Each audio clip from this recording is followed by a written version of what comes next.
बिल्कुल, हमारे पास एक और जी, सवाल है। जी। हम इसको देख लेते हैं, बल्कि इसके 2-3 हिस्से हैं, मैं एक-एक हिस्सा करके लेता हूँ। यीशु मसीह ने कहा, जहाँ मेरा बाप है वहाँ तुम भी होगे। क्या कोई दूसरा मज़हब अपने मानने वालों को ऐसा यकीन देता है? यकीनन नहीं, बिल्कुल भी नहीं। हम अभी तीसरे मज़हब के भी इसके ताल्लुक से बात करेंगे, जो मेन एक मज़हब है हिंदुइज़्म में, उसमें भी आप देखेंगे कि कहीं भी ऐसी बात नहीं है। हम जल्द उस पे भी बात करने वाले हैं।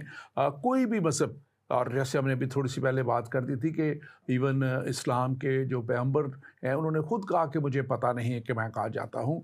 और उनसे जब पूछा गया था, और ये लिखा हुआ है, उनके कलाम में लिखा हुआ है। तो इसलिए कोई और मज़हब ये गारंटी नहीं देता, लेकिन मसीहत में इसलिए गारंटी है क्योंकि शुरू ही से यहोवा पाक खुदा जो है वो इंसान की फ़िक्र करता आया। और हम यहोवा पाक खुदा के भेजे हुए यीशु मसीह के लिए भी बात करते हैं। हम यहोवा पाक खुदा की शरीयत के ताल्लुक से भी हम जानते हैं कि उन्होंने जो है यहूदियत के लिए मूसा के वसीला से वो सारी शरीयत दी गई। और फिर जब देखा कि शरीयत पूरी नहीं हो सकी, तो फिर यीशु मसीह को भेजा, और फिर यीशु मसीह के वसीला से उस निजात का बंदोबस्त कर दिया। दूसरा हिस्सा है, आप ज़रा इसके ऊपर बात कीजिए। यीशु मसीह ने दोज़ख के बारे में खबरदार किया, मगर खुद सलीब पर जाकर निजात दी।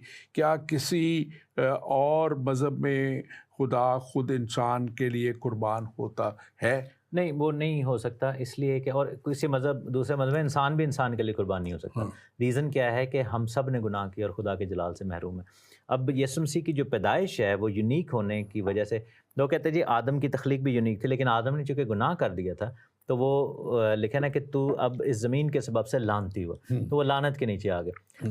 और आदम की नस्ल से जितने भी पैदा हुए, चाहे वो कोई नबी, पैगंबर, कोई उस्ताद, कोई लीडर हो, कोई सिपा सलार हो, कोई भी हो, everybody has a man and a woman as mother and father, यानी कि बिल्कुल। हर एक का माँ और एक बाप है। यीशु मसीह चूँकि जिस्म के एतबार से इंसानी नस्ल में शामिल हुए, लेकिन चूँकि आदम के खून में शामिल नहीं थे, क्योंकि उनकी उनकी पैदाइश में किसी मर्द का शमूलियत नहीं थी, बल्कि बाइबल हमें बताती है कि आसमानी तरीके से वो एम्ब्रियो जो है वो प्लेस किया गया था मुकद्दस मरियम के वूम में, उनके रहम में। अब बात ये आती है कि वो इस वजह से मौरूसी गुनाह के नीचे भी नहीं थे, लेकिन पैदाइश की वजह से, नेचर एक होने की वजह से वो इंसानों के लिए क्वालिफाई करेगी। सो और कोई भी मज़हब इस बारे में हमें क्राइटेरिया दे ही नहीं सकता और पूरा भी नहीं कर सकता। इवन कि यहूदी जो कि कुर्बानियों के सिस्टम जो उनको दिया गया था, वो भी जानते थे कि जो कुर्बानियाँ लाई जा रही हैं वो नाकिस हैं, जो कहानत वो कुर्बानियों को चढ़ा रही है वो भी नाकिस है। तो इसलिए ऐसा हो ही नहीं सकता था। दूसरी बात यह है कि खुदा ने अपने ही सिस्टम को खुदा ब्रेक नहीं कर सकता। जैसे आपने कहा ना कि खुदा जो है वो राइचस है, आदिल मुनसिफ है, तो वो और एक और बात है कि खुदा ने इसी वजह से, ये नहीं कि खुदा ने अपने आप को रोक लिया कि मैं इंसान को पैदा ही ना करूं, उसको पता था कि अगर ये इंसान गुनाह भी करेगा तो मैं इसको निजात का बंदोबस्त कर सकता। खुदावंद रहम करने वाला बाप है, उसने हमारी निजात का बंदोबस्त भी किया और हमारे लिए ये इंतज़ाम किया, और बाकी किसी भी मज़हब में। और इसी वजह से हमें गारंटी भी है कि मसीह मरा और जी उठा, और वो कीमत अदा की गई, और खुदावंद यीशु मसीह आलम अरवाह में भी उतरे और दोनों हिस्सों में उतरे। और पतरस अपने खत में लिखा है कि वो कैद नाफरमान रूहों में भी गया, जहन्नुम के एरिया में भी गए, और हर चीज़ पर फतह पाई। तो यही गारंटी है कि मरने और जी उठने से हमें क्या फ़ायदा है कि यीशु मसीह हर एक चीज़ में से गुजरे।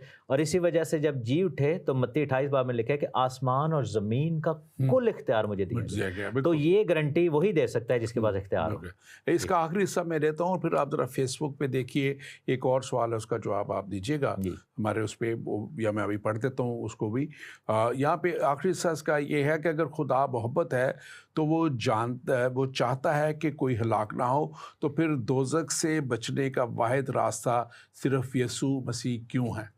तो यीशु मसीह इसलिए हैं कि अभी डॉक्टर तहसीन जब बात कर रहे थे तो मैं उस वक्त भी करना चाह रहा था कि यीशु मसीह की पैदाइश जो है, आदम को बनाया गया।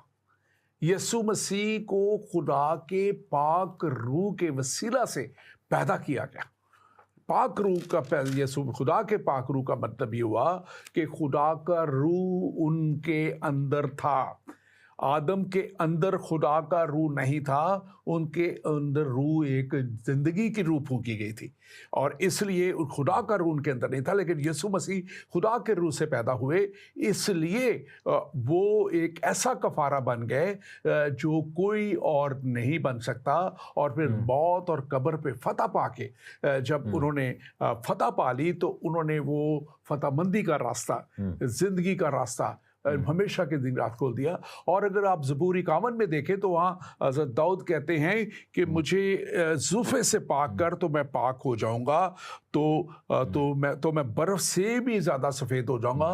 तो ज़ुफ़ा एक ख़ास दरख्त था, एक ख़ास पौधा था, जिसको उस वक्त जब ये जो है लास्ट सपर की जो होता है, ये जो है क्या बात कर रहे हैं इसको, फसा जब तैयार की जाती थी, हम तो अल्लाह सफ़र तो आखिरी इसका फसा, जब उस वक्त जब इवन मिस्र में भी जब कहा गया था पहली दफ़ा, तो उस वक्त कहा गया था कि बर्रे को ज़बह करो, तो वो बर्रे का खून ज़ुल्फ़ों से साथ लगा के उन्होंने दरवाज़ों के ऊपर लगाया, चौखटों के ऊपर लगाया और उसके दरवाज़ों के ऊपर लगाया था। और ये जो ज़ुफ़ा है, ये उस वक्त भी यीशु मसीह के इलामत थी, और आज भी यीशु मसीह ही वो ज़ुफ़ा है जो हमें हमेशा की हलाकत से बचा देता है। उनका लहू जो है वो यीशु मसीह के वसीला से हमें नापाकी से और दीगर सारी हमारी गलाज़त से वो धो देता है, पाक कर देता है। और कलाम कहता है कि हमारे गुनाह चाहे कितने भी करज़ी क्यों ना हो, वो उन्हें बर्फ़ की मानद सफ़ेद कर देता है। तो मसीही नुक्ता नज़र जो है वो बिल्कुल यही है कि वो यीशु मसीह वो ज़ुफ़ा बन गया जो हमारे गुनाहों को धो देता है, पाक कर देता है। तो सीन आप इसमें भी मैं ना मोटे अल्फाज में समझाऊंगा, वो कहते हैं ना पेंडू तरीके ना भी समझाओ, तो वो भाई को समझाते हैं। मैं एक दफ़ा ना कॉन्सर्ट हो रहा था अलहमरा लाहौर में, तो मैं जिस जगह पे काम करता था, हमारे एक बॉस थे ना, तो उन्होंने हमारे लिए टिकट्स बाय किए हुए थे, VIP पासेस थे, तो हमारे हाथ में थे। और वहाँ पर हम गए तो एक फैमिली खड़ी थी, कहते जी साड़ी वाकफियत है, तो वो बंदे का वेट कर रहे थे जिसने उनको अंदर घुसाना था, और बंदा कहीं ट्रैफिक में स्टक था और वो पहुंच ही नहीं सका, और कह रहे हम घंटे डेढ़ से इधर खड़े हैं, हमें अंदर नहीं जाने दे रहे। तो पता लगा कि जी वो जो सिफारिश थी ना, वो ही नहीं पहुंच सकी, और हमारे पास चूंकि टिकट्स थे और प्राइस जो थी उसकी पेड थी, तो उस पर लिखा हुआ था पेड, तो हमें जैसे दिखाया उन्होंने हमें अंदर जाने दिया। यही फ़र्क है, ठीक है ना, यीशु मसीह के मरने और जीतने में यही फ़र्क है कि हमारी कीमत अदा हो चुकी है। ये अगला सवाल भी इसी ताल्लुक से ये है, मसीह के जी उठने का जन्नत में दाखिले से क्या ताल्लुक है और उसे कैसे साबित किया जा सकता है? आप तो यही बात कर रहे थे, फिर हम जाएंगे। हमारी कीमत अदा हुई है और आपके माथों पे लिखा है कि इनकी कीमत अदा की है। और इसके लिए फिर बपतिस्मा लिखा है ना कि जब हम बपतिस्मा में पानी में जाते हैं तो हम उसकी मौत में शामिल होते हैं, जब हम बाहर आते हैं तो हम उसके जी उठने में शामिल होते हैं। तो जब हम उसके साइन को पूरा कर देते हैं तो हमें फिर जो है ये नहीं कहना कि जी मैंने फलां दे मुंह ਨੂੰ ਛੱਡ ਦਿਓ या इसके मुंह को छोड़ दें या इसका वास्ता दे रहे,